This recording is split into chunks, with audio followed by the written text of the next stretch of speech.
Hello, this is the Isle of Skye. I'm Nancy and I'm going to show you my growing area today. We're in the middle of the tree field. It's absolutely glorious. It's the 16th of August and we've got a nice settled spell of sunny weather, which is a treat for the time of year. Normally this gate is closed to keep the dogs out, but I can't manage that and the camera at the same time. So we've got I've got four beds here. They're slightly raised. I've got a path in between. I don't know whether you can see. I go back here. The profile's shallow on the right hand side, which is the sunward facing, and steep on the northward side. The idea being that it'll get more sunshine and get warm up slightly quicker during the day. There's also a stick drain that runs along the length because we tend to get rain most of the time here. So I've got 4 beds. This one's the peas and beans. The fava beans are nearly over. We've got broad beans there, the bigger pods. They tend to have bigger beans on them. And then the field beans, which are these ones, they tend to have more pods with smaller beans in. I'm thinking of separating them out and having the field beans down here and putting the broad beans up by the house, because you tend to have the broad beans, well, I would tend to have the broad beans fresh and green and the field beans dry, but it doesn't really matter. And behind them we've got peas, which is a big mixture of peas. You can see I've got some lovely coloured pea flowers there, and they're setting nicely. It's all a bit tatty at the moment because we had a big wind from the northwest about a week ago, 80 miles an hour or so, which did thrash things a little bit, but they're doing all right. I think I'll still get some harvest from them. Do you want to peek in my shed? That's my pallet shed, which stood up the wind, no trouble at all. And if we go in, it's a lot bigger than you think it's going to be inside. It's really, really spacious. And the sunshine makes it really nice and warm in here. Gives me a little sheltered spot to get out of the weather if I need to, or a private pea position, because as you can see the neighbours can all view me down in my growing area here. So the next bed along is my grains. You can see the barley there. Actually, I'll go around this way. The barley there in the sunshine. It's starting to look as if it's ripening up. That's the bare barley. Can you see it's got grains all the way around it? I think I've got some normal barley as well. There's a normal barley with the two rows of grains.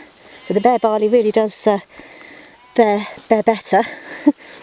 And then next off I've got some rye, which was given to me by a gentleman in Oxfordshire, and that's actually doing very well as well. So I might carry on growing that. It's a little bit on the tall side, but we'll see.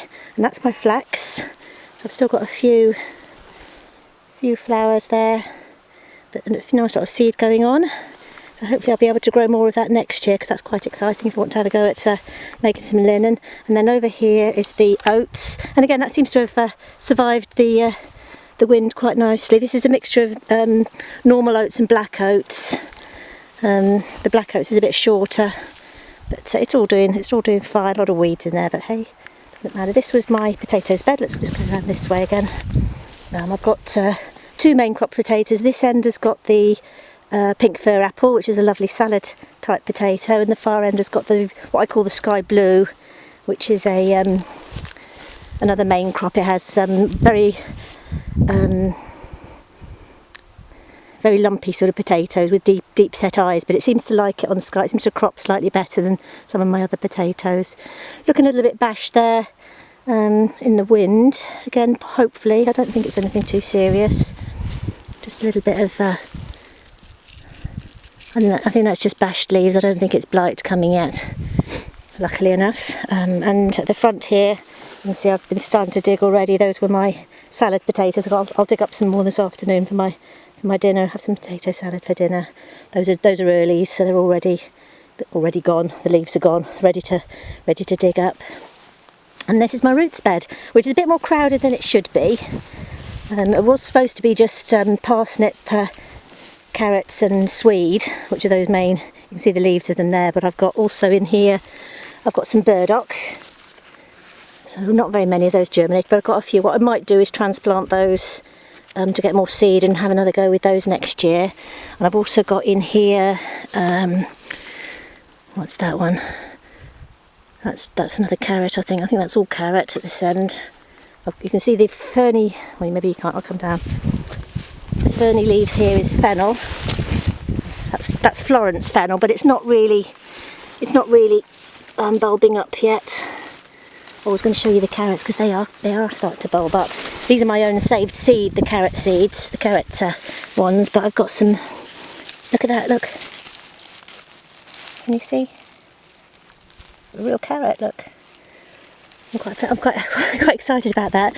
And we've got some beet in here as well. There's a mixture of beetroot and leaf beet and chard. This was all from the going to seed train. We're having a sort of a landrace swapping session on particular varieties, but I'm really happy with the way the beet's grown actually, but it's not really the right place for it down here because it's a sort of summer crop. You eat the leaves fresh and green, so having it down here is not the most convenient for picking something for your supper. What else have I got in here? A lot of weeds in here. These are the carrots from new seed, which aren't doing quite so well. Sorrel. This is kohlrabi. Let's have a look and see if that's bulking up at all. Not yet. Well, there's one there that looks promising. Not yet. Another few weeks yet. It probably could have done with thinning out, to be honest. There's also some onions in there, which you can't see. They were too tiny. You can see the leeks. Those were from last year that are going to flower soon, hopefully. And that's all swede on the bottom row there. So what I think I'm going to do is carry on with some of the crops for the summer, but make a new growing bed up near the new polytunnel site.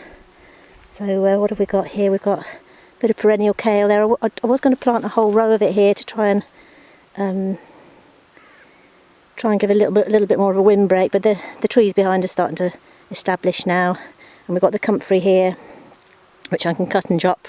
It's I probably should have done it this year, but it's a bit bulky, and if it's wet it tends to root, which isn't the best thing to have in your growing beds. That's a little bit of radish gone to seed there. I don't know where that came from. Probably old seed from when I was growing radish in here. That's my bird perch there, the gabion support, and again that's stood the wind nicely. No sign of any buzzards nesting on it or sitting on it yet, but the crows like it. I don't suppose that will do any harm. That's about it really.